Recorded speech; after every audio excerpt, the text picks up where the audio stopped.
करो करो, आंसर मैं सही गलत नहीं बोल पाऊंगा बिकॉज मुझे भी नहीं पता आंसर क्या है।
चलो देखो बच्चों, मैं करता हूं।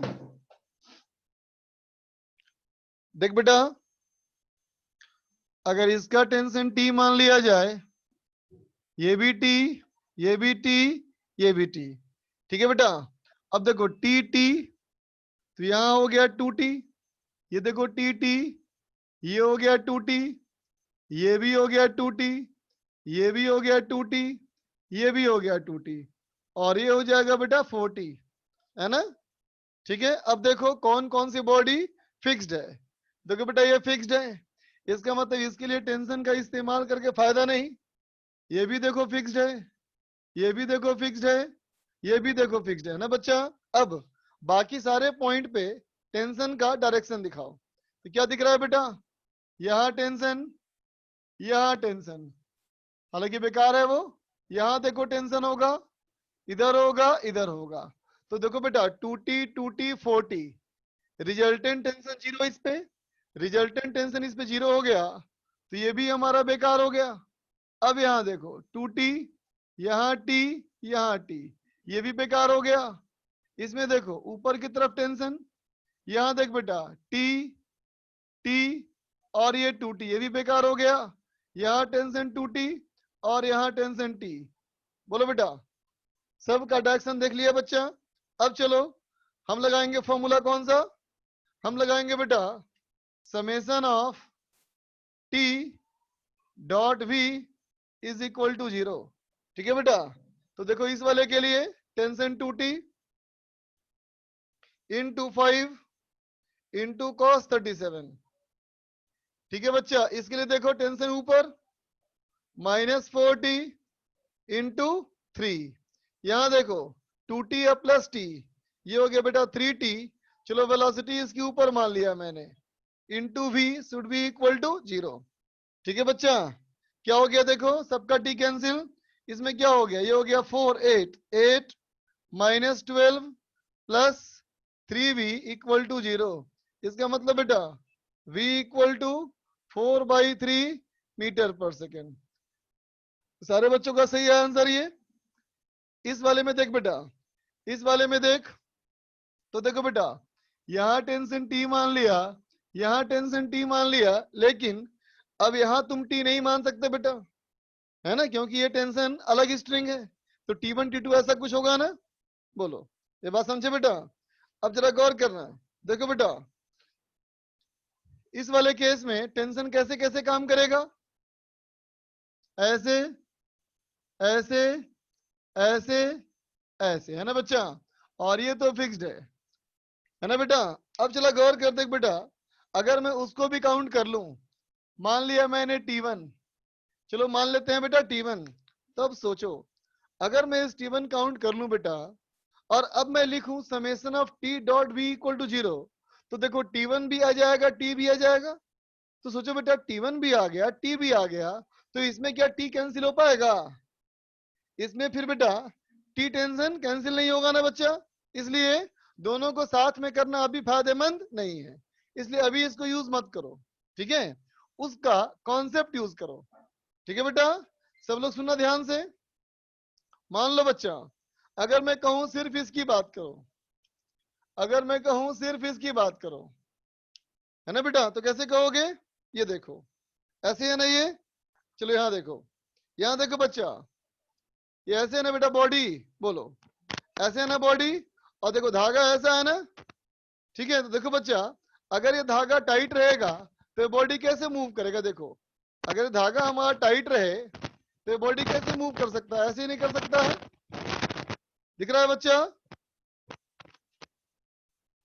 है ना बेटा। इसका मतलब क्या है, ये पार्टिकल जो हमारा है बेटा, ये सिर्फ सर्कुलर पाथ में जा सकता है ना, इस सेंटर के अबाउट, इस सेंटर के अबाउट ये सिर्फ सर्कुलर पाथ में जा सकता है बच्चा, है ना। इसका मतलब क्या समझ में आया बेटा, कि इस वाले की जो पाथ होगा बेटा वो सर्कुलर होगा, किसके अबाउट, तो कहा ना बेटा कि जो ऊपर हमारा पार्टिकल है, ऊपर सेंटर है, इसके लिए सेंटर होगा बेटा, ये बन जाएगा सेंटर।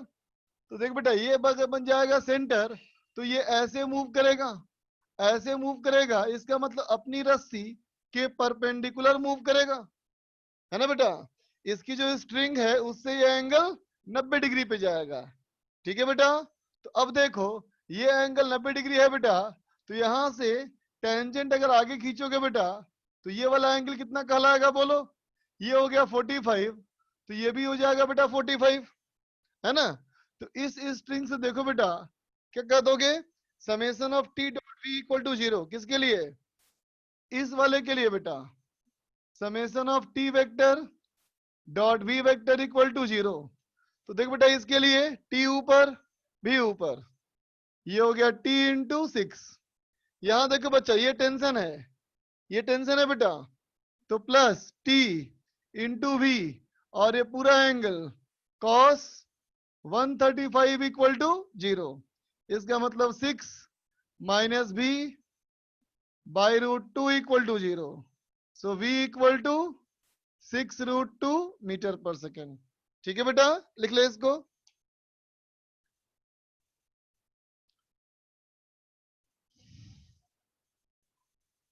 गैलेक्सी M30 सर एक बार समझा दीजिए। कौन सा वाला, सर बी वाला। बी वाले में कहाँ दिक्कत हुई, सर वो T1 में।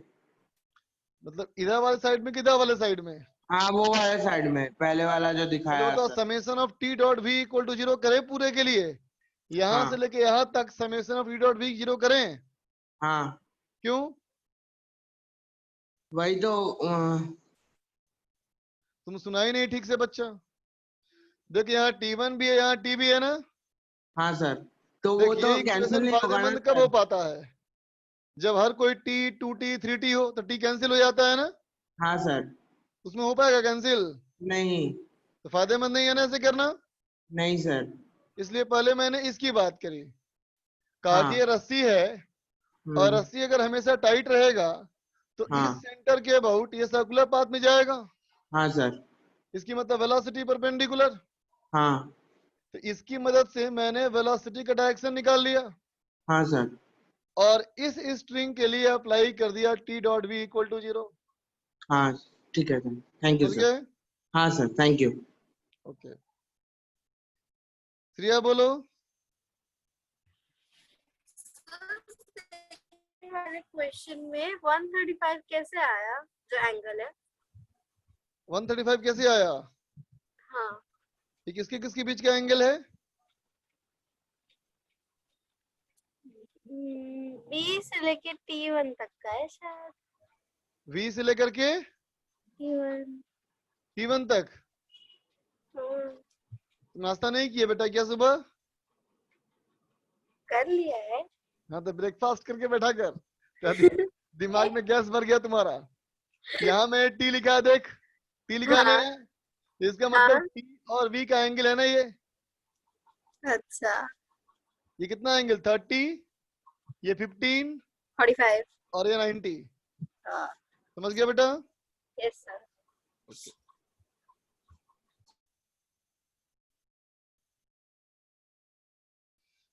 संदीप सिंह कुछ बोलना है बेटा क्या?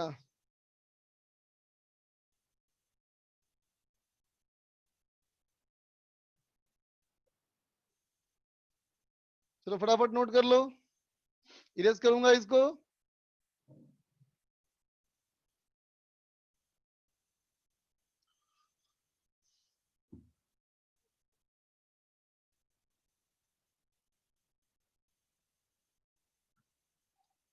अब चलो आए बेटा आगे का कॉन्सेप्ट।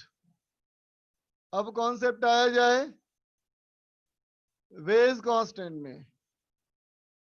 ठीक है बेटा, पहले क्या था? String constant. अब आ रहे हैं बेटा वेज कांस्टेंट। ठीक है, वेज कांस्टेंट क्या है? तो कहना बेटा wedge constant is restriction in motion, है ना बेटा? मोशन में रेस्ट्रिक्शन किसके वजह से? तो कहोगे due to being in contact. समझे बेटा? एक सरफेस दूसरे सरफेस के हमेशा कांटेक्ट में रहने के लिए अगर बाध्य है बेटा, तो उसके मोशन में भी रेस्ट्रिक्शन होगा। ठीक है बच्चा, क्या होगा देखो, देखना बच्चा। मान लिया मैंने, चलो पहले यहां देखो बेटा, देख दो। अगर मैं बोलूं ये डायरेक्शन है बेटा एक्स और ये डायरेक्शन है वाई, है ना बेटा? तो जेड डायरेक्शन ऐसे बनाते हैं ना हम लोग, बोलो। सबको पता है ना बेटा? ये अगर एक्स ये है, वाई ये है बेटा, तो जेड हमारा ये होना चाहिए, है ना बेटा? इसका मतलब एक्स वाई के बीच का एंगल 90 होता है और एक्स और जेड का एंगल 135 और ये भी एंगल 135। बोलो बेटा, ये बात सबको पता है ना? ये वाली ये बात सबको पता है ना बेटा? ये एंगल 90, ये 135 और ये 135। बोलो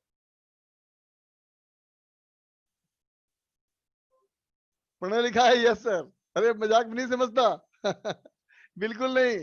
एक्स वाई और जेड सभी एक दूसरे से परपेंडिकुलर, तो ये गलत है बच्चा, है ना? हम लोग भले ही डायग्राम वैसे बनाते हैं, है ना, लेकिन वो परपेंडिकुलर होता है ना? एक्चुअली ये ऐसे होता है। एक्चुअली कैसा होता है? एक्स वाई के प्लेन से परपेंडिकुलर, है ना बेटा? ऐसा बाएं हाथ में, लेफ्ट हैंड में ऐसा, फर्स्ट फिंगर, मिडिल फिंगर और थंब। ठीक है बेटा? अब चलो देखो, देख बच्चा, अगर मैं कहूं ये हाथ मैंने इसके ऊपर रखा, है ना बेटा? मुझे इस हाथ को मूव कराना है, मुझे इस हाथ को मूव कराना है बेटा, लेकिन ऐसे मूव कराना है कि बोर्ड से कांटेक्ट छूटना नहीं चाहिए, इस बोर्ड से कांटेक्ट छूटना नहीं चाहिए। तो कैसे होगा बेटा? देखो कैसे मूव कर सकते हो, दिख रहा है? एक्स में, वाई में, है ना बेटा? एक्स वाई के बीच में, है ना बेटा? मतलब मोशन कैसा हो सकता है? बोलो, एक्स वाई प्लेन में हो सकता है ना बच्चा? बोलो, ठीक है? क्या जेड एक्सिस में हो सकता है मोशन? बोलो तो। जेड एक्सिस से मोशन करेंगे तो कांटेक्ट में रहेगा क्या? नहीं ना बच्चा?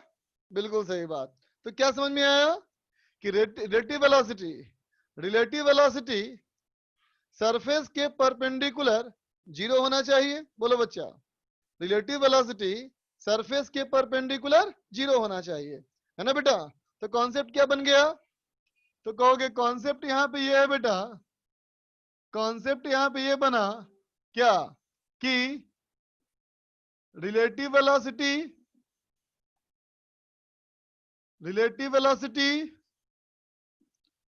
of the surfaces in perpendicular direction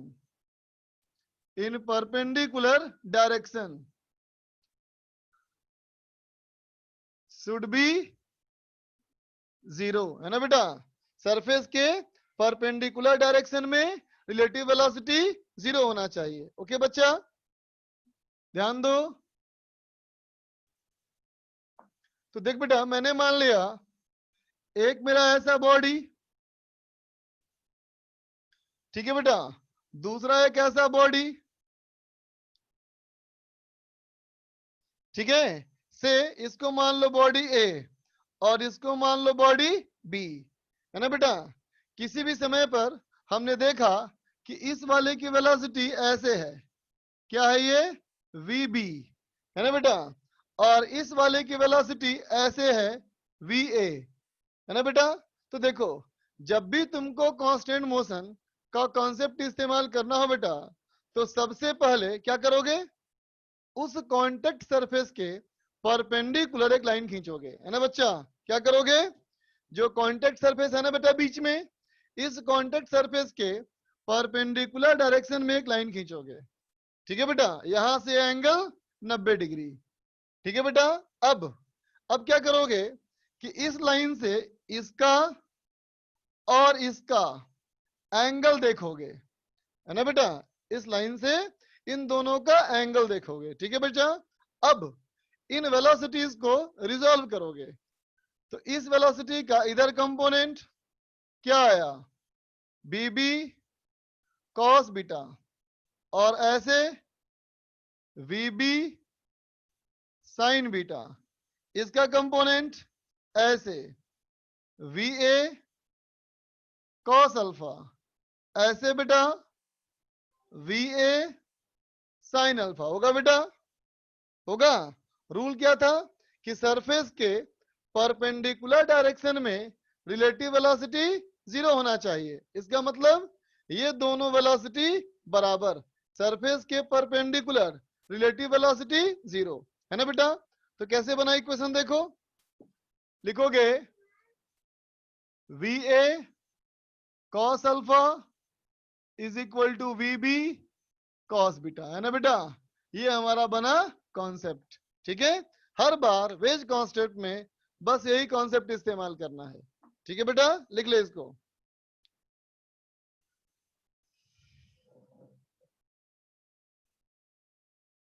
कचरा सेठ बोलिए भाई।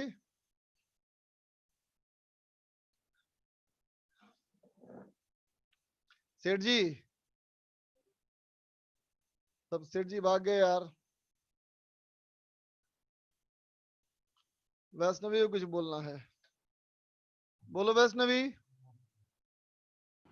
सर हम ये कह रहे थे सर, इस कॉन्सेप्ट में हम रिलेटिव वेलोसिटी क्यों लाते हैं? मतलब रिलेटिव वेलोसिटी परपेंडिकुलर कांटेक्ट के 0 होनी चाहिए। अभी तुमको मैंने बोर्ड पे हाथ मूव करा के दिखाया ना बेटा। Yes sir. जो बोर्ड पे तुमको मैंने हाथ मूव करा के दिखाया बेटा, उस वाले केस में बोर्ड रेस्ट में है कि मूविंग है? रेस्ट में है। बोर्ड रेस्ट में है, बिल्कुल सही बात है ना बेटा। अगर मान लो हम लोग अगर किसी गाड़ी में होते, मान लो मैं ये सारा सिस्टम लेके गाड़ी में बैठ जाता और गाड़ी चल रही होती, तो क्या तुमको पता चलता? सर अगर मतलब गाड़ी के बाहर है तब तो उसे मोशन में ही नहीं, देखिए। तुम जहाँ बैठी है वहीं से पड़ रही है, ठीक है। Yes sir. लेकिन इमेजिन करो, मान लो मैं सारा सिस्टम लेके ट्रक में इंटर कर जाऊं यस सर। और तुमको मैं ट्रक से पढ़ा रहा हूँ, तो पता लगेगा तुमको? हाँ सर। कैसे पता लग जाएगा बोलो? सर क्योंकि मोशन कर रहा होगा ना। नहीं, मैं नहीं बताऊंगा ना, तुम ऐसे ही पढ़ रही हो, ऑनलाइन जूम पे पढ़ रही हो तुम। तुम जूम पे पढ़ रही है, ठीक है। Yes sir. मेरा कंप्यूटर मोबाइल सब जो है वो ट्रक के अंदर है, मैं भी ट्रक में हूँ। Yes sir. क्या तुम पता कर सकती हो कि बोर्ड मूव कर रहा है या नहीं? नहीं सर। नहीं मूव कर सकती। इसका मतलब तुम किसके रेस्पेक्ट में देख रही हो? इस बोर्ड के रेस्पेक्ट में ना। Yes sir. तो बोर्ड के रेस्पेक्ट में सरफेस के परपेंडिकुलर क्या होना चाहिए? Zero velocity. Yes sir. तो हो गया ना बेटा रिलेटिव वेलोसिटी। ओके सर, समझ में आ गया। कैसा आवाज आया अजीब सा? क्वाजी बोलो। Hello sir. बोलो बच्चा। सर ये नेटवर्क थोड़ा प्रॉब्लम हो गया था, आप एक बार फिर से एक्सप्लेन कर सकते हैं? डायग्राम देख रहे हो बच्चा? बिल्कुल सर। अब इमेजिन करो ये दोनों बॉडी साथ साथ चल रहे हैं। Yes sir. तो सोचो, मान लो इस तरह के दो आकार के पत्थर तुम्हारे हाथ में हो। Yes sir. तो बताओ उस पत्थर को घिसते हुए चल सकते हो कि नहीं? चल सकते हैं सर। तुम पत्थर को घिसते भी रहो और चलते भी रहो। हाँ सर, चल सकते हैं। कर सकते हो ना? तो जी इमेजिन सर। करो बेटा, जब पत्थर को घिस रहे होते हो, इसका हम्म। मतलब दोनों पत्थर जो होते हैं बेटा सरफेस के पैरेलल मूव कर रहे होते हैं। Yes sir. बात समझाना बच्चा, यस सर। है कि नहीं? लेकिन सोचो अगर वो सरफेस के परपेंडिकुलर मूव कराना चाहोगे तो क्या होगा? दोनों अलग हो जाएंगे ना। Yes sir. तो अगर दोनों को अलग नहीं होना है तो क्या होना चाहिए? सर पैरेलल ही रहना चाहिए सर। सरफेस के परपेंडिकुलर डायरेक्शन में दोनों की वेलोसिटी सेम होनी चाहिए। Yes sir. बस यही कॉन्सेप्ट था। Okay sir, thank you sir. ठीक है। यस। नेटवर्क लाल पूछ रहा है कि सर ये कचरा सेठ हेरा फेरी वाला है क्या? अरे मैं भी तो वही पूछ रहा था, ये पता नहीं कहाँ भाग गया कचरा सेठ। अभी भी वो बैंक वाले ढूंढ रहे हैं उसको, कितना करोड़ रुपया लेके भागा था वो। ये कहाँ है कचरा सेठ? भाग गया, नाम ही चेंज कर लिया यार, शर्मा गया बेचारा। क्या तुम लोग भाग जाते हो यार? हंसी मजाक भी तुम नहीं देते हो करने के लिए। इतना अच्छा नाम रखते हो, बोलता हूँ तो भाग जाता है। राजदीप नाम दिया, दिला दिया, लक्ष्मी चिट फंड वाले। लक्ष्मी चिट फंड पैसा लेके भाग गया था, अभी पकड़ाया तो फिर भाग गया। देखो देखो कितना बढ़िया नाम लिखा है, तुनक तुनक तुन तुनक तुनक तुन।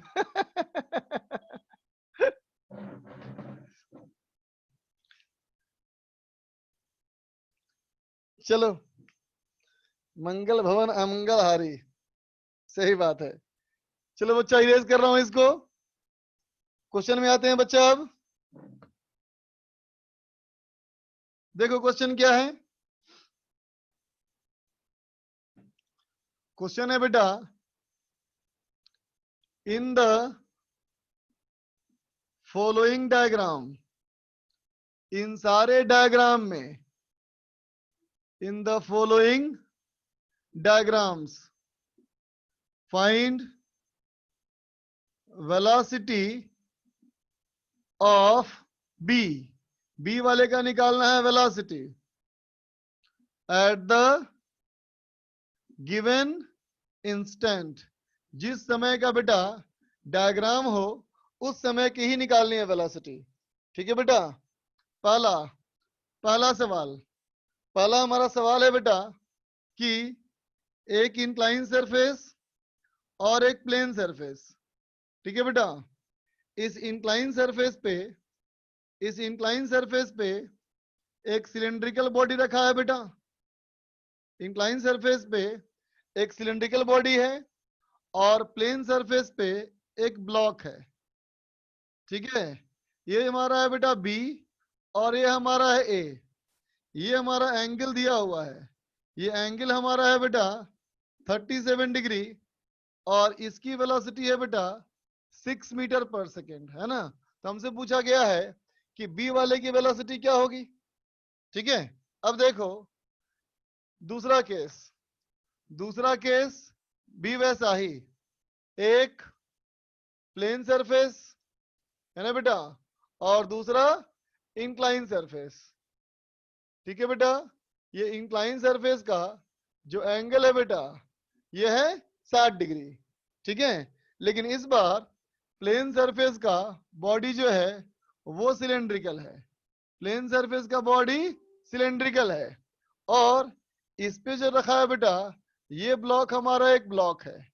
ठीक है, इस बार ये हमारा है बेटा बी और ये हमारा है ए जो है वो इधर मूव कर रहा है 4 मीटर पर सेकेंड से। ठीक है बेटा, तो बी वाले ब्लॉक की स्पीड निकालनी है, दोनों क्वेश्चन में करो। फिर से आ गया कचरा सेट, इस बार तुम भागना मत बेटा, बोलो।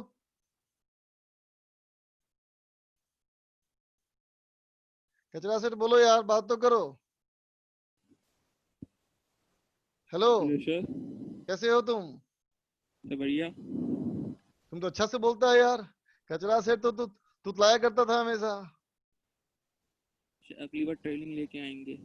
अच्छा, कुछ पूछना है बच्चा? नहीं सर, वो गलती से हो गया था। अच्छा, कोई बात नहीं, चलो।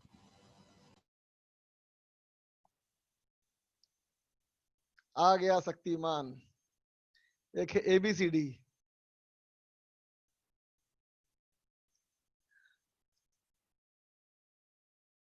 आवा आदम भी मीटिंग में है।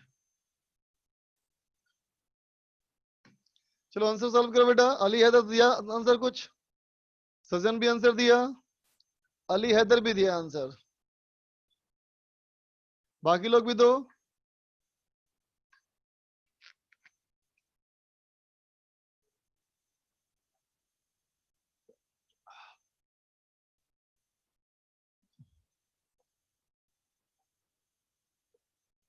करो करो बच्चों।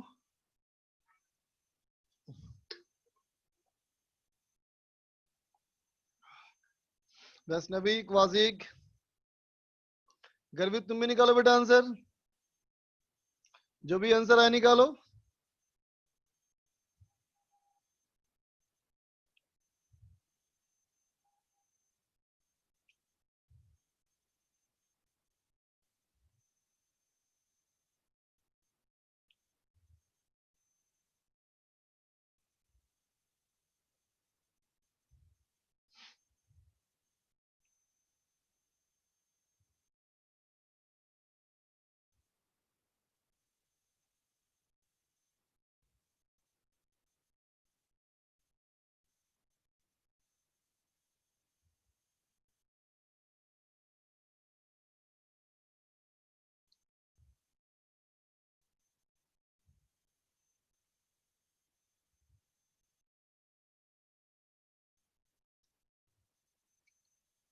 शिवम शर्मा का भी आया आंसर, नटवर लाल का भी आया, क्वाजी का भी आया।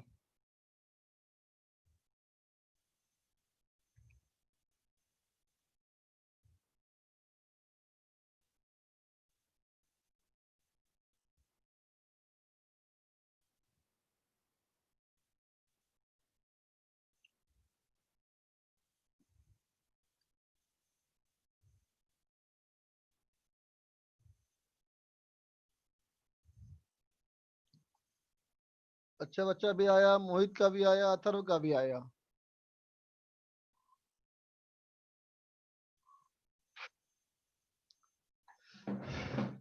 चलो देखो बेटा, मैं करता हूं अब। कॉन्सेप्ट यह था कॉन्टेक्ट सरफेस के परपेंडिकुलर। तो देख बेटा, कॉन्टेक्ट सरफेस यहाँ पे ऐसा है, इसका परपेंडिकुलर ड्रॉ कर लिया, है ना बेटा। देखो जब ये आगे बढ़ेगा बेटा, तो ये जो बॉडी है लुढ़कता हुआ नीचे आएगा, इसका मतलब बी वाले की वेलोसिटी इस तरफ होगी बेटा, v, है ना। अब देखो बेटा, ये लाइन और ये लाइन पैरेलल, है ना, ये लाइन और ये लाइन पैरेलल, तो ये भी हमारा एंगल क्या हो गया बेटा, जो ये एंगल 37 था, है ना। तो इसका कंपोनेंट यहाँ पे कितना हो जाएगा, तो इसका कंपोनेंट इस पे हो जाएगा हमारा v cos 37। लेकिन इसकी वेलोसिटी को देख बेटा, कंपोनेंट करने की जरूरत नहीं, तो should be equal to 6। So v equal to कितना हो गया बेटा, 24/5 मीटर पर सेकेंड। ठीक है बेटा। अब चलो इसमें आओ, इसमें देख बेटा फिर से वही करोगे, सरफेस के परपेंडिकुलर। तो सरफेस ये है बेटा, तो सरफेस का परपेंडिकुलर ये हो गया, है ना। अब देखो बेटा, जब ये लुढ़कता हुआ आगे जाएगा तो इसकी वेलोसिटी इस तरफ होगी v, है ना। तब डायग्राम को देखो बेटा अच्छे से, इसकी वेलोसिटी इस लाइन के है पैरेलल, रिजॉल्व करने की जरूरत नहीं, लेकिन जो इसकी वेलोसिटी है बेटा वो इस लाइन के पैरेलल नहीं है, तो ये एंगल वही है बेटा जो ये एंगल है ना। तो फिर से कहोगे बेटा कि सरफेस के परपेंडिकुलर डायरेक्शन में दोनों की वेलोसिटी सेम होगी। तो इसकी वेलोसिटी इधर कंपोनेंट लाओ, तो इस तरफ में कितना हो जाएगा कंपोनेंट, ये हो जाएगा बेटा 4 cos 60 इज इक्वल टू, ये हो गया बेटा v। सो v हमारा आ गया बेटा 2 मीटर पर सेकेंड। ठीक है, लिख लो। फर्स्ट में कैलकुलेशन गलत हो गई, cos 37 4/5, हाँ सही बोला, गलत हो गया बेटा, ये हो जाएगा 30/4। Thank you. सी में देखो बेटा,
बनाओ।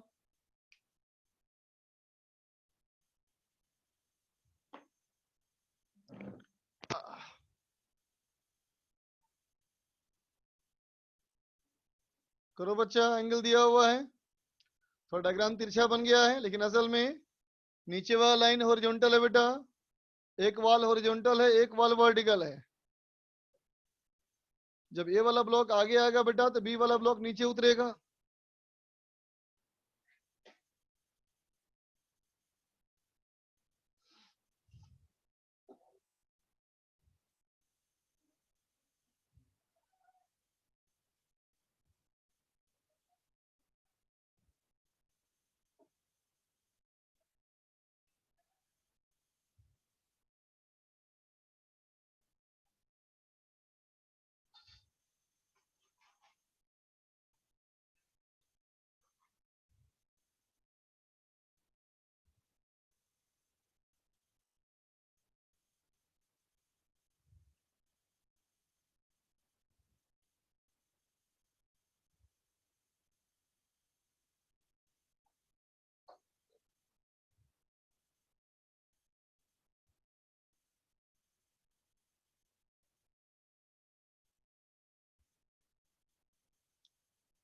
अपोजिट डायरेक्शन क्या है बेटा, शिवम, अभी, रेडमी, श्रेया,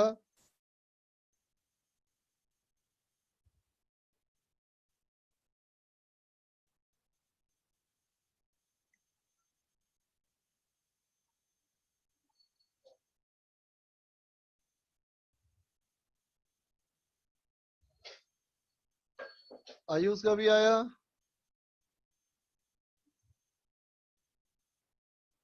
आंसर तो मुझे ही पता नहीं बच्चा।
करो बच्चों करो, बाकी बच्चों करो।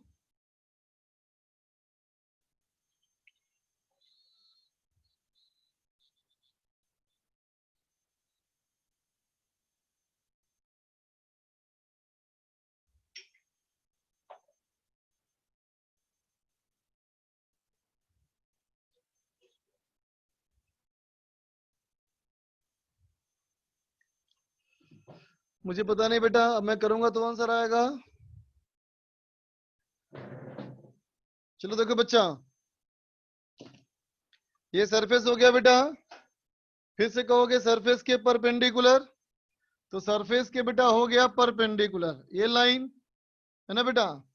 अब कहना है इस लाइन का दोनों वेलोसिटी से डायरेक्शन। देखना बच्चा, इस वेलोसिटी के लाइन को आगे बढ़ाओ। ठीक है बेटा, गौर करना, जब ये एंगल 53 है, ये एंगल 90 है बच्चा, तो ये एंगल 37 होगा। बोलो, ये राइट एंगल ट्रायंगल देखो, राइट एंगल ट्रायंगल देखो, 53 तो ये 37 और ये 37 बेटा, तो ये एंगल हमारा कितना हो गया, ये हो गया बेटा 53।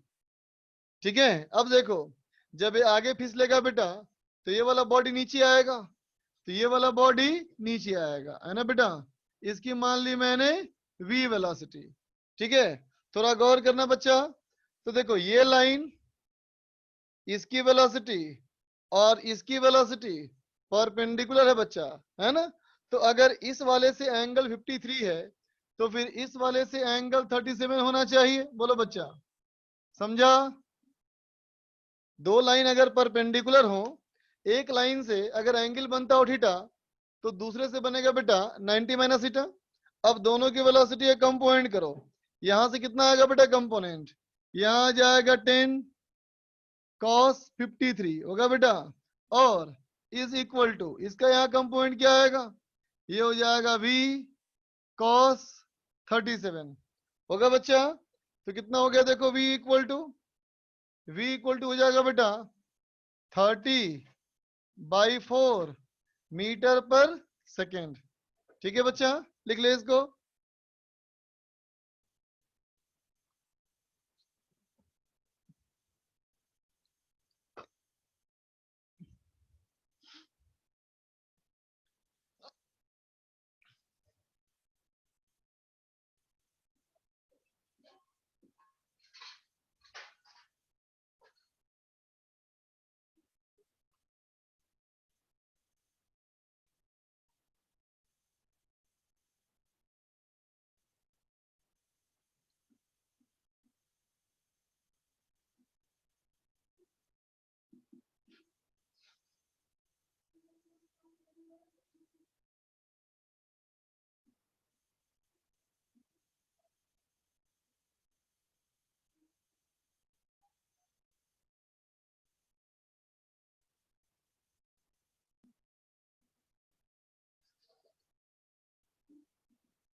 लिख लो,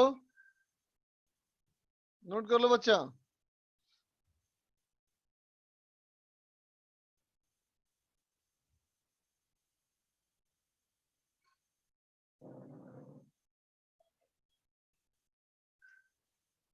समझ समझ के नोट करो।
देखो बेटा, तो हमने यहाँ पे क्या सीखा कि summation of T dot B हमारा 0 तो है ही बेटा।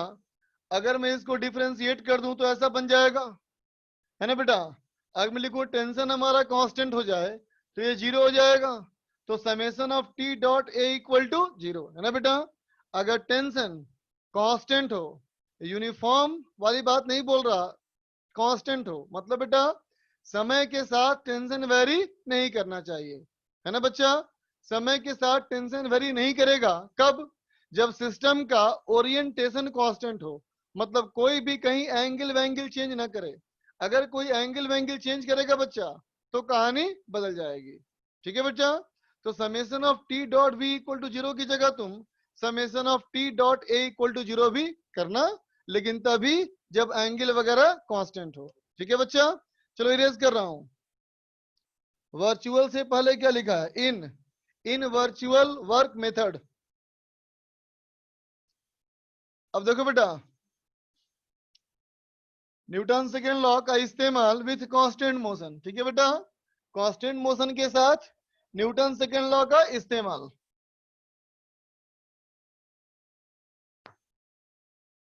देखो बेटा, क्वेश्चन इन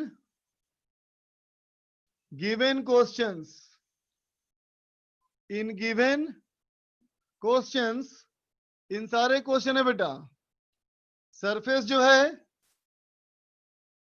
सरफेस जो है वो फ्रिक्शनलेस है ना बेटा। और पुली एंड स्ट्रिंग ये सब क्या है? आइडियल है, ठीक है। तो सवाल कहता है बेटा फाइंड, फाइंड, मैसेज नहीं आ रहा है क्या? आ तो रहा है मैसेज भाई। दक्ष आ रहा है बेटा मैसेज तुम्हारा? Find acceleration of masses. Masses का बेटा एक्सेलरेशन निकालना है छोड़ने के तुरंत बाद। देखो तो पहला सवाल, पहला सवाल, चलो इसको मैं ही करूंगा बेटा। देखो तुम लोग सीखो इसको।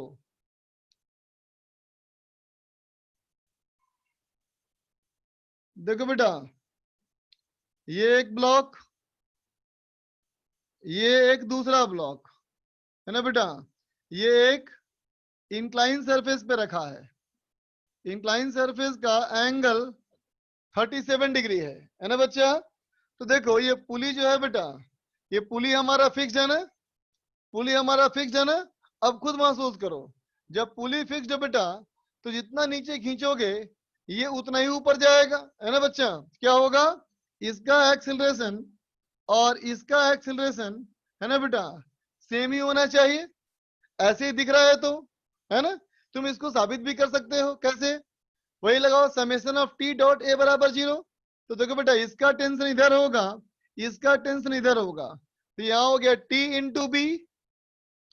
यहाँ देखो minus T into A equal to 0। तो आ गया बेटा ए इक्वल टू बी, समझ में आया ना। तो यहाँ बी जो होगा बेटा वो भी ए के बराबर होगा, लेकिन हर बार ऐसा नहीं होगा बच्चा, ठीक है ना। अब देखो इसके लिए tension T, gravitational force mg, ये बॉडी नीचे आएगा बेटा तो क्या लिख दोगे?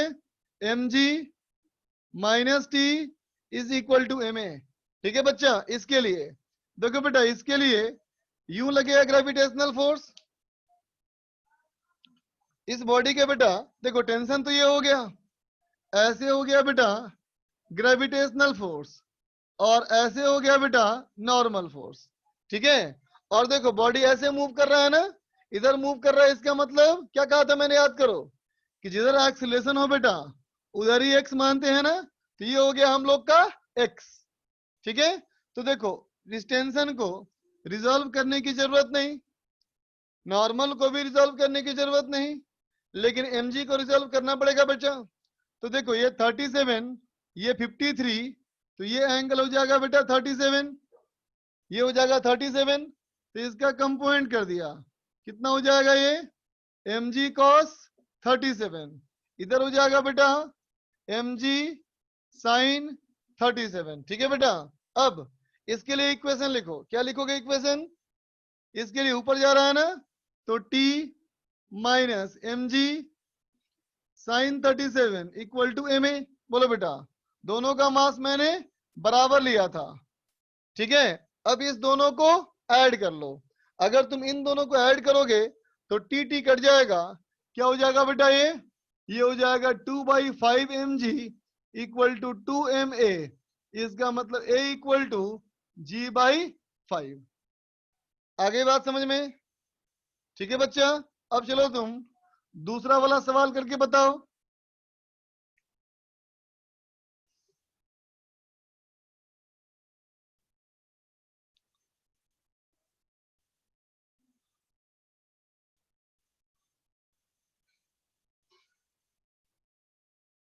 ये वाला करके बताओ कितना आएगा एक्सीलरेशन।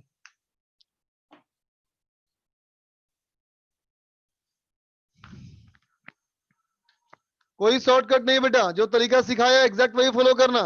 कोई शॉर्टकट नहीं फॉलो करेगा कोई भी। अली हैदर का सही आंसर।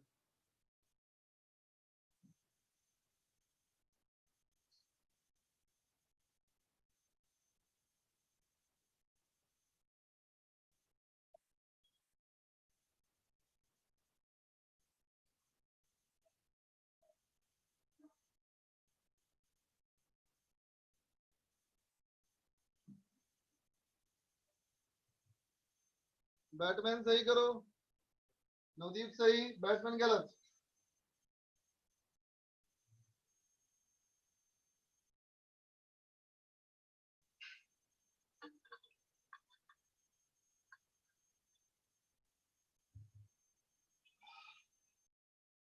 संदीप सही, शिवम सही, उत्कर्ष गलत, नटवर लाल सही, सुरक्षित, नटवर लाल सही, आयुष ठीक करो, अनिकेत गलत, राजदीप सही, रेडमी गलत, उत्कर्ष गलत। देखो बच्चा क्या होगा इसमें, देखो देखो, इसका मैंने मान लिया एक्सेलरेशन ऊपर ए, और इसका मैंने मान लिया बेटा बी। मैंने दोनों का एक्सेलरेशन अलग माना, ठीक है।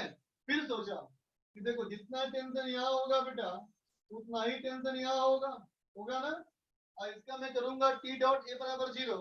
तो देखो टी इंटू ए माइनस टी इंटू बी बराबर 0, अपोजिट डायरेक्शन। सॉल्व करो, आ जाएगा बी इक्वल टू ए।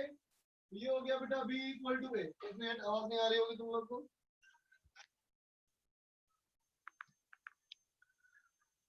देखो बेटा आ गया बी इक्वल टू ए। इसके लिए हो गया बेटा ग्रेविटेशनल फोर्स mg, यहां हो गया ग्रेविटेशनल फोर्स 3 mg, है ना बच्चा। अब इन दोनों का बेटा इक्वेशन लिखा जाए। इक्वेशन देखो, इसके लिए हो जाएगा t minus mg equal to ma। इसके लिए बेटा, इसके लिए 3 mg minus t equal to 3 ma होगा बच्चा। यहां सॉल्व करो, आ जाएगा, सॉल्व करके आएगा बेटा a इक्वल टू g/2। समझ गए? ठीक है बेटा, नोट कर लो।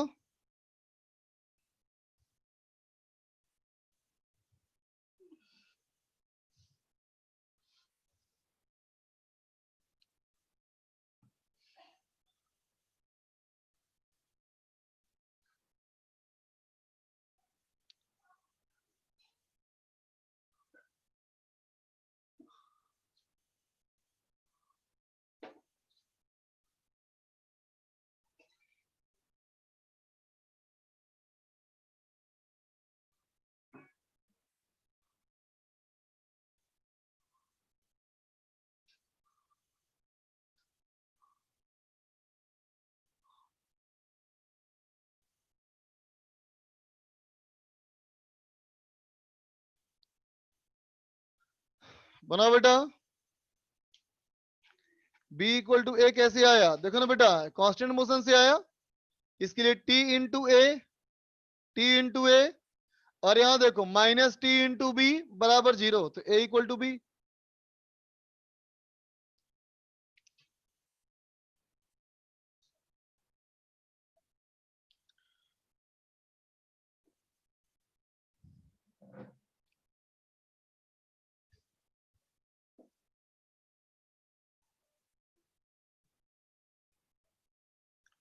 सी वाले में दोनों पुली फिक्स्ड है बेटा।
नवदीप लक्ष्य सही है।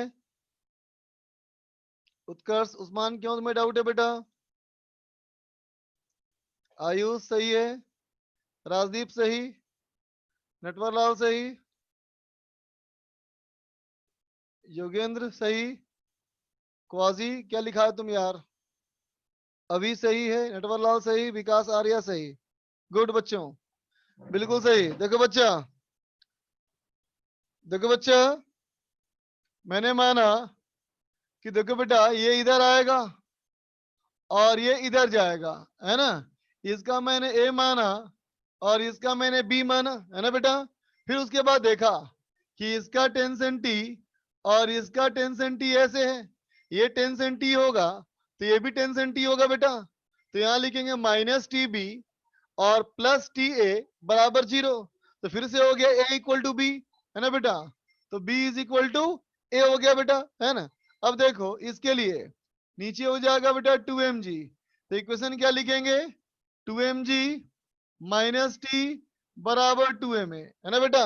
और जो ऊपर रखा है बेटा ब्लॉक, उस ब्लॉक के लिए देखो तो इसका होगा 10 सेंटी, ये हो जाएगा बेटा 3mg और ये हो जाएगा बेटा नॉर्मल, है ना। लेकिन देखो बेटा बॉडी का अगर ये एक्सेलरेशन है तो ये हो गया बेटा एक्स एक्सिस, ये हो गया वाई एक्सिस, है ना। अगर एक्सेलरेशन एक्स में है बच्चा तो वाई से मुझे कोई मतलब नहीं। तो एक्स डायरेक्शन में बस एक ही फोर्स है बेटा टी। तो क्या लिखोगे? T is equal to 3m into a. अब इसको ऐड करो तो आ जाएगा ए इक्वल टू 2g/5। ठीक है बेटा, समझ में आई बात? नोट कर लो।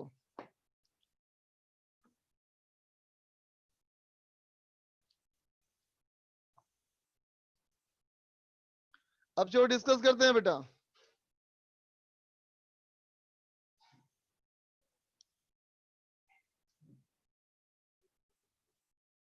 तुम्हारा ये आया था, देखा नहीं मैंने बेटा। चलो होमवर्क निकालो।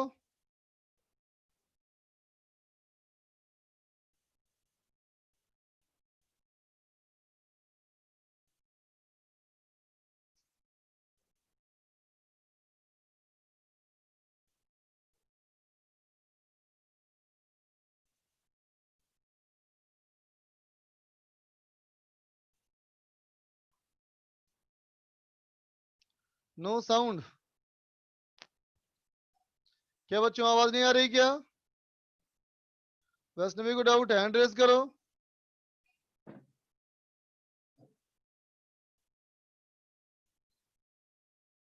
हैंड रेज करो वैष्णवी।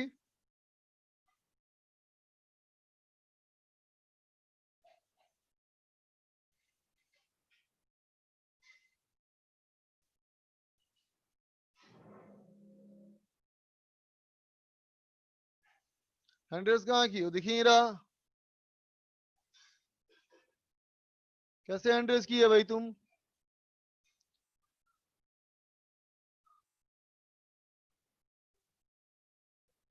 अरे तुम तो मीटिंग में ही दिख रही वैष्णवी।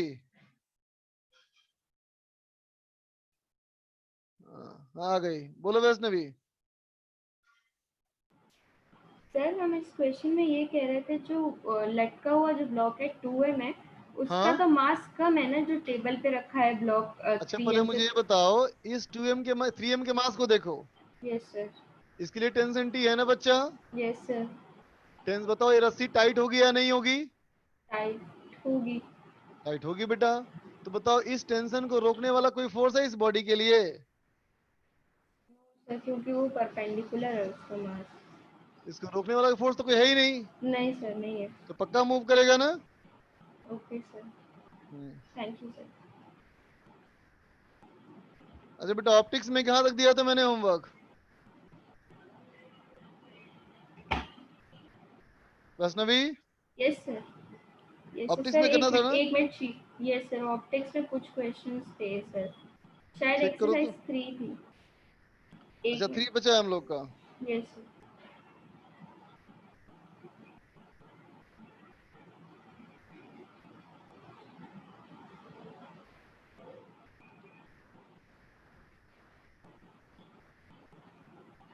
करमवीर को भी बात करनी है, बोलो करमवीर।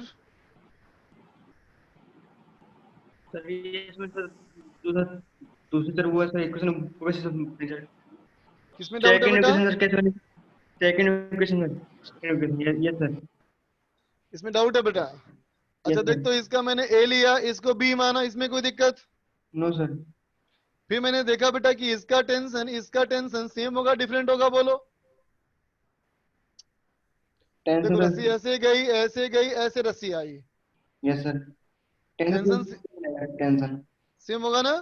तो यस इसके लिए सर क्या लिखेंगे? टेंशन टी, ई और ये बी उल्टा है ना, यस सर तो minus T B, negative negative हाँ sir minus T B plus T A बराबर 0। Yes B B equal to A हो जाएगा बी इक्वल टू ए आ गया उससे मेरा। यस सर बाकी तो देखो फ्री बॉडी डायग्राम और इक्वेशन है बच्चा। T equal to sir 3m में कैसे हुआ सर इसके लिए देखो, हॉरिजॉन्टल डायरेक्शन में एक ही ना फोर्स है, यस सर और कोई फोर्स है हॉरिजॉन्टल में? नो सर तो F equal to M A किया बेटा। यस सर अगर यस हॉरिजॉन्टल बॉडी रेस्ट में है तो आपस में नॉर्मल रिएक्शन 0 होगा बेटा, अगर आपस में पुश न किया जाए लक्ष्य।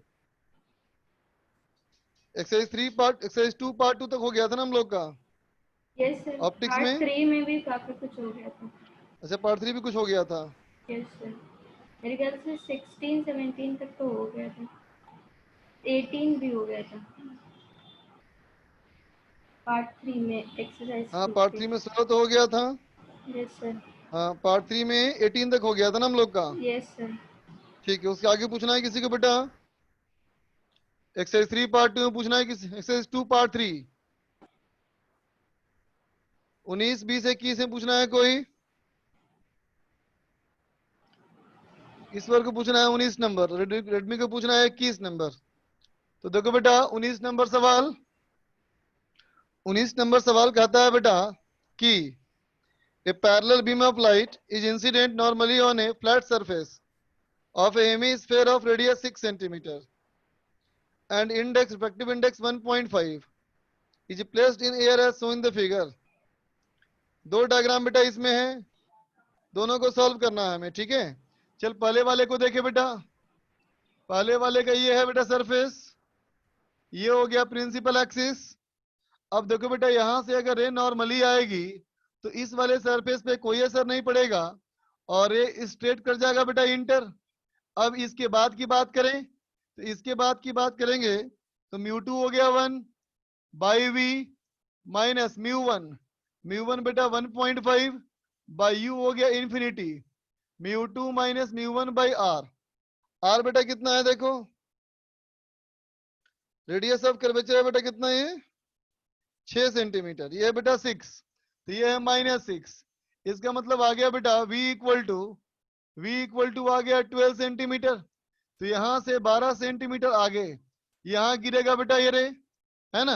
अब चलो, अब बात करें ऐसे सरफेस का, तो देखो बेटा पहले सरफेस पे अगर गिरे इस तरह से, तो पहले इसकी बात करो, इसकी बात करोगे बेटा तो हो जाएगा mu two by we minus mu two 1.5 by u equal to mu two minus म्यू1 by are.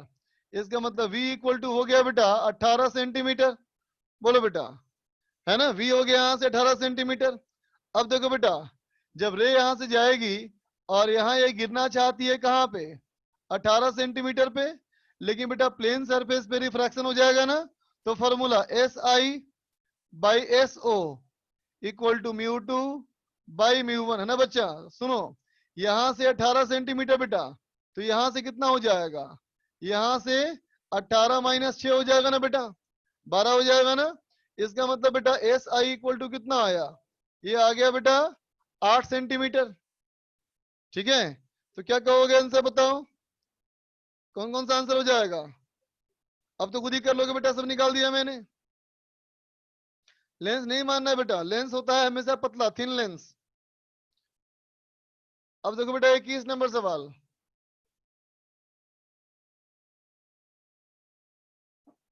Twenty one कहता है convex lens and a concave lens are kept in air in contact and the combination is used for the formation of body by keeping it different position. अरे simple तो है बेटा, ये एक concave एक convex lens को combine करोगे, दोनों का फोकल लेंथ दिया नहीं बेटा, है ना। जब फोकल लेंथ नहीं दिया तो ये कुछ ही बन सकता है, ये कन्वर्जिंग लेंस ही बन सकता है बच्चा, और डाइवर्जिंग लेंस भी बन सकता है ना बच्चा। तो अगर ये बना कन्वर्जिंग लेंस, अगर ये बना कन्वर्जिंग लेंस, तो रियल का रियल बनाएगा, वर्चुअल का रियल बनाएगा डिमिनिस्ड, और रियल का वर्चुअल बनाएगा मैग्नीफाइड। अगर बेटा डाइवर्जिंग लेंस बना, तो हमेशा रियल का बनाएगा वर्चुअल इमेज, बनाएगा डिमिनिस्ड, है ना बेटा। ठीक है, 20 नंबर चाहिए। रे कहता है बेटा is incident on a refracting index mu at an angle of incidence I and corresponding angle of refraction is R. The deviation of the ray after refraction is given by delta equal to I minus R। One may conclude that R increases with I। समझा बेटा, I बढ़ाओगे तो R बढ़ेगा, सही बात है। Delta increases with I, deviation जो है बेटा वो I के साथ बढ़ेगा, है ना बेटा। ग्राफ याद है ना, ऐसे जा करके ऐसे आया था, तो पहले डिविएशन इंक्रीज करता है बेटा, लेकिन टोटल इंटरनल रिफ्लेक्शन के बाद डिविएशन डिक्रीज करता है ना। Delta increase delta decrease with I, ये भी नहीं बोल सकते। Maximum value of delta is, delta का मैक्सिमम वैल्यू इतना आया था, याद करो, पाई माइनस 2i ना बच्चा, pi minus 2c, pi minus C, sorry pi by 2 minus C, तो पाई बाय 2 माइनस सी, तो pi by 2 minus sine inverse 1 by mu, तो हो गया कॉस इनवर्स 1 बाय म्यू। ठीक है बेटा, आगे चलो, कॉम्प्रिहेंशन।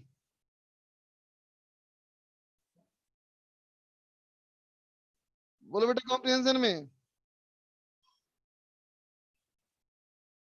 कॉम्प्रिहेंशन 3 पूछना है क्वाजी को। देखो बेटा कॉम्प्रिहेंशन 3,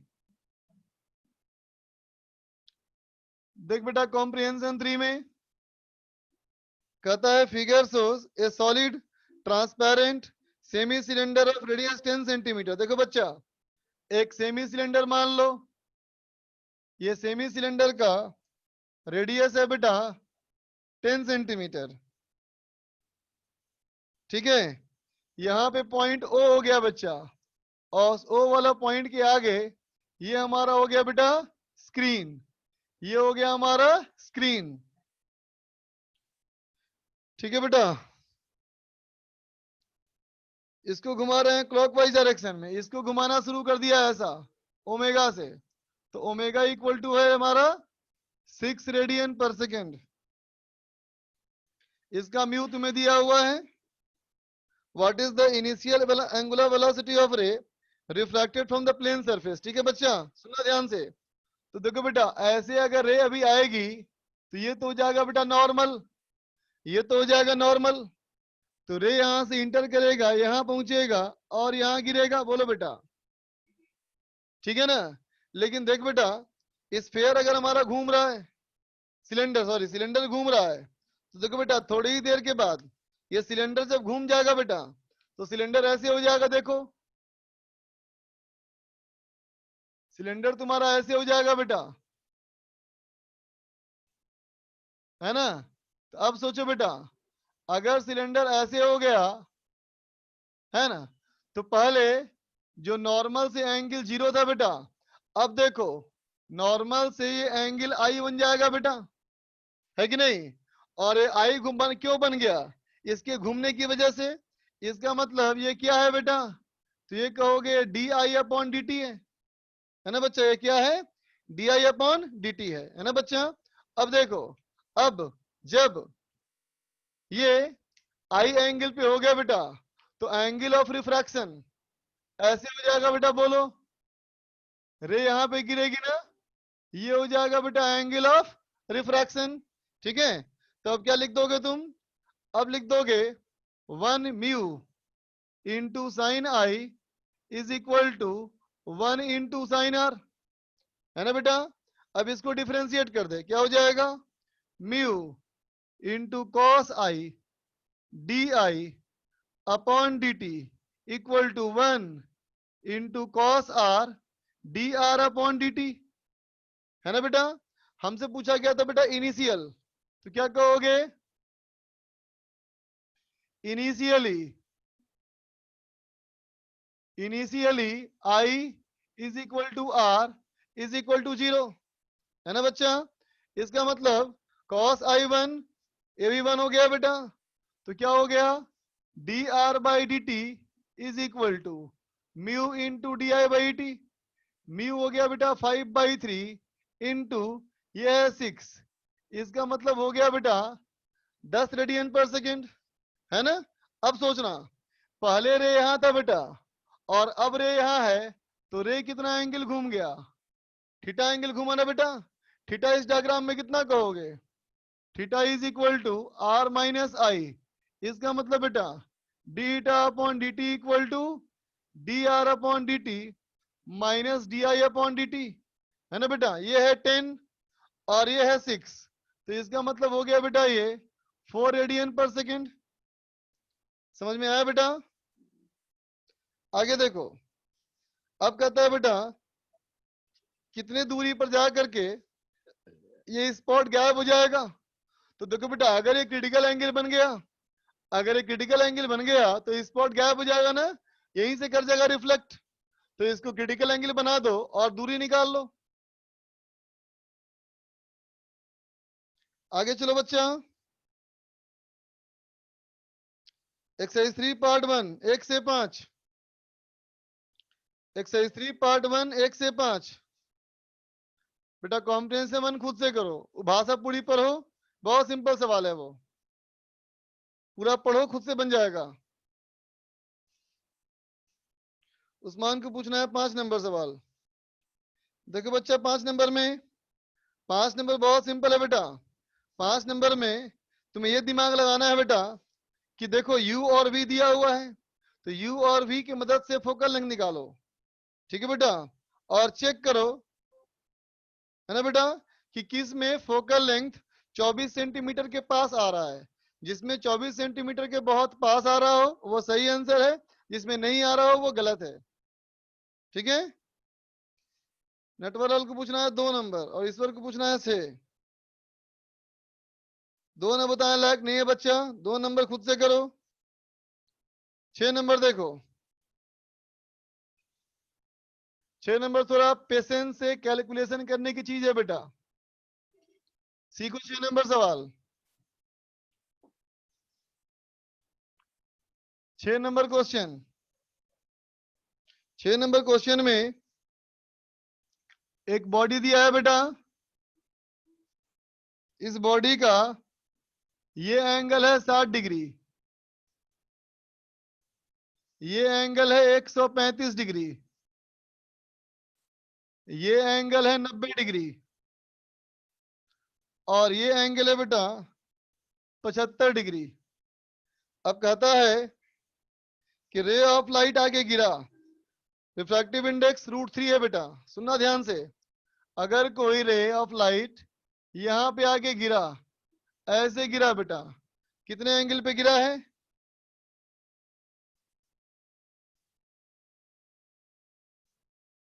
60 डिग्री है बेटा, ध्यान दे, ये गिरा बेटा 60 डिग्री एंगल पे, यहां से जो रे गिरी बेटा ये गिरी 60 डिग्री एंगल पे, तो फिर यहां से कितने पे जाएगा ये निकालना पड़ेगा।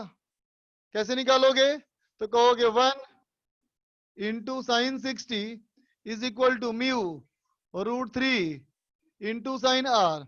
तो बेटा आर आ गया तुम्हारा 30 डिग्री, तो ये आ गया आर इक्वल टू 30 डिग्री। ठीक है बेटा, अब रे यहां से जाएगी आगे, इस पे गिरेगी बेटा, यहां गिरेगी, ध्यान देना, ये हो गया बेटा नॉर्मल, है ना, सुनना ध्यान से, ये 30 डिग्री, तो ये कितना एंगल हो गया, ये हो गया बेटा 120, तो 120 और 60 180, तो फिर ये भी होना चाहिए 180, तो ये 135 है बेटा, तो ये एंगल होना चाहिए 45 डिग्री। इसका मतलब बेटा ये भी एंगल होगा 45 डिग्री, है ना बेटा। अब चेक करो कि रे यहां से बाहर निकल पाती है कि नहीं, तो यहां से बाहर निकलने के लिए क्या लिखोगे, √3 into sine 45 equal to 1 into sine R1, तो साइन R1 कितना आ गया, √3/√2, ये तो 1 से बड़ा है बेटा, 1 से बड़ा है, इसका मतलब क्या हुआ, नॉट पॉसिबल, रे का यहां से निकलना संभव नहीं है ना बच्चा। ठीक है, अब देखो यहां से जो रे होगी बेटा, इसका मतलब यहां हो जाएगा टोटल इंटरनल रिफ्लेक्शन, तो देख बेटा यहां हो गया अगर टोटल इंटरनल रिफ्लेक्शन, इसका मतलब ये भी एंगल हो गया 45, है ना बेटा।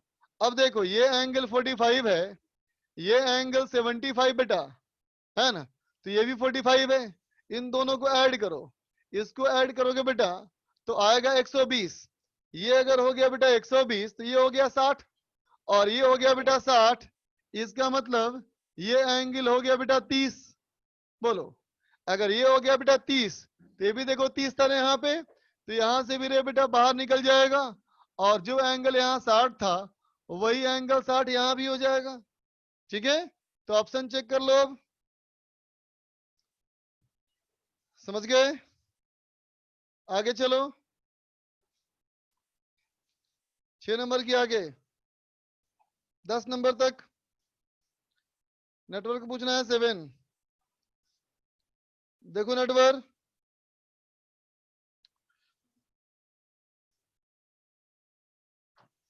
देखो बेटा 7 में focal length of a thin biconvex lens is 20 centimetre.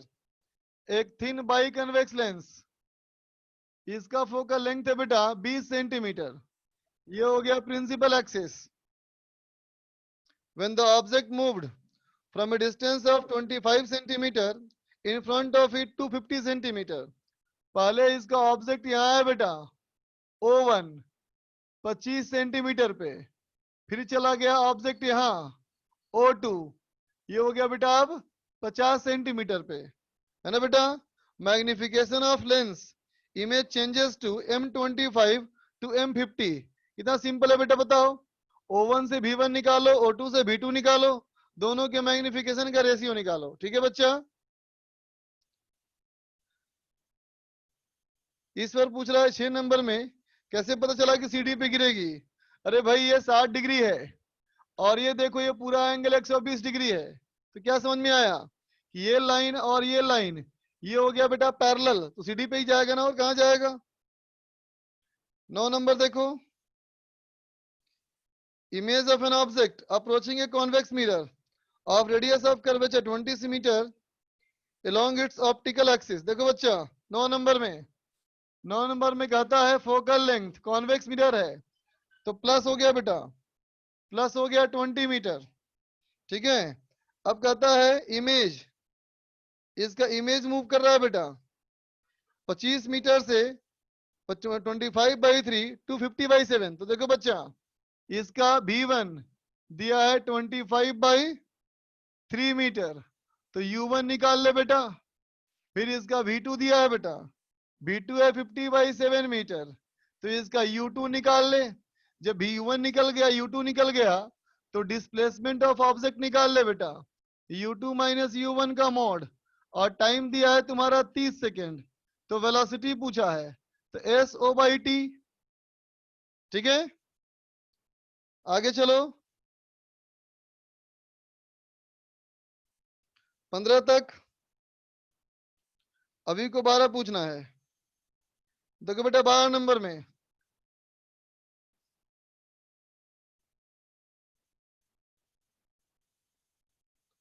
देख बच्चा, 12 नंबर में, ठीक है, देख बेटा, अगर कोई मिरर पे रे गिरेगी बेटा, तो रे ऐसे आकर के यू निकल जाएगी, है ना बेटा, रे ऐसे आकर के यू निकल जाएगी।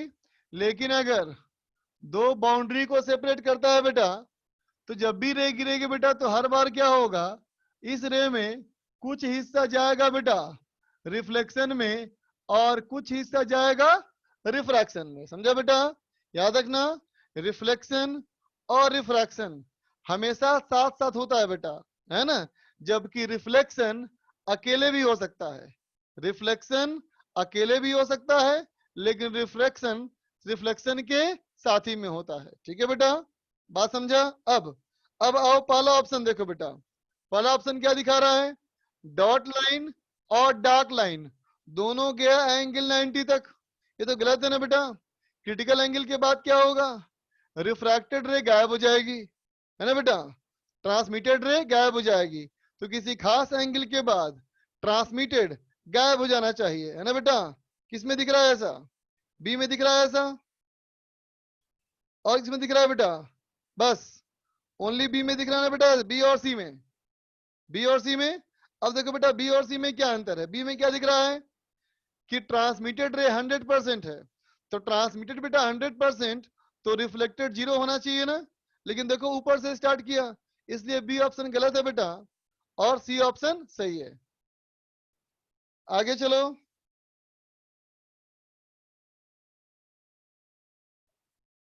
20 तक।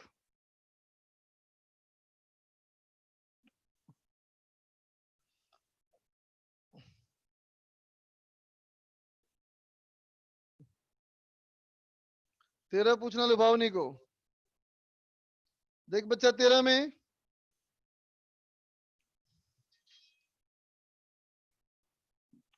तेरह नंबर में कहता है बेटा water in A tank is 18 centimetre deep. कोई टैंक मान ले बच्चा, इस टैंक में जो पानी है बेटा ये 18 सेंटीमीटर गहराई तक है ना बेटा, इस पे ऑयल है, रिफ्रैक्टिव इंडेक्स 7/4 का, making a convex surface, radius 6 centimetre. ऐसे बन गया बेटा ऑयल सरफेस, ये है 6 सेंटीमीटर। कहता है सोर्स ऑफ लाइट यहां प्लेस कर दिया 24 सेंटीमीटर दूर, location of image x above the bottom of tank. तो इमेज कहां बनेगा, तो देख बेटा सबसे पहले क्या करेगी, इस सरफेस से करेगी रिफ्रैक्शन, स्फेरिकल सरफेस से रिफ्रैक्शन। तो स्फेरिकल सरफेस से रिफ्रैक्शन करोगे तो कैसे लिखोगे बेटा, लिखोगे μ2 by we minus μ1 by u equal to μ2 minus μ1 by R. ठीक है बच्चा, तो ये हो गया 7/4v इज इक्वल टू, देखो बेटा यहाँ पे ये हो गया 4 माइनस 3/24, तो 3/24 minus 1/24, so v equal to 7/4 into 12 equal to बेटा 21 सेंटीमीटर। बोलो बेटा ये आया हमारा 21 सेंटीमीटर, है ना बच्चा। लेंस ले करोगे बेटा तो पहले लेंस में निकालना पड़ेगा फोकल लेंथ, बेकार समय जाएगा, है ना, ऐसे ही काम कर लो। तो v हमारा आया बेटा 21 सेंटीमीटर, है ना। अब देखो बेटा इस प्लेन सरफेस से रिफ्रैक्शन होगा, इस प्लेन सरफेस से रिफ्रैक्शन होगा बेटा। अब रे यहां जाएगा प्लेन सरफेस के लिए, एक मिनट रुक जाओ,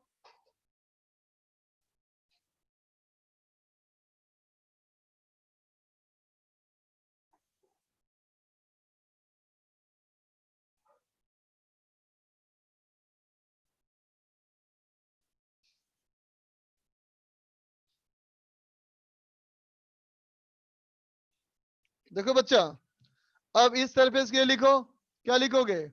S I by S O equal to mu two by mu one. ये हो गया बेटा 16/21। इसका मतलब बेटा S I equal to 16 centimetre. तो बेटा ऊपर से बना 16 सेंटीमीटर, तो यहां से कहना कितना बनेगा बेटा? 2 सेंटीमीटर ना बेटा। तो आंसर हो गया 2 सेंटीमीटर। समझ गए बेटा? तो चल बाकी करेंगे बेटा नेक्स्ट क्लास में। रिफ्रैक्टिव इंडेक्स और डेंसिटी में कोई संबंध नहीं बच्चा, दोनों अलग अलग चीज। होमवर्क जैसा था वही का वही सेम होमवर्क। अभी के लिए बाय बच्चा, सी यू।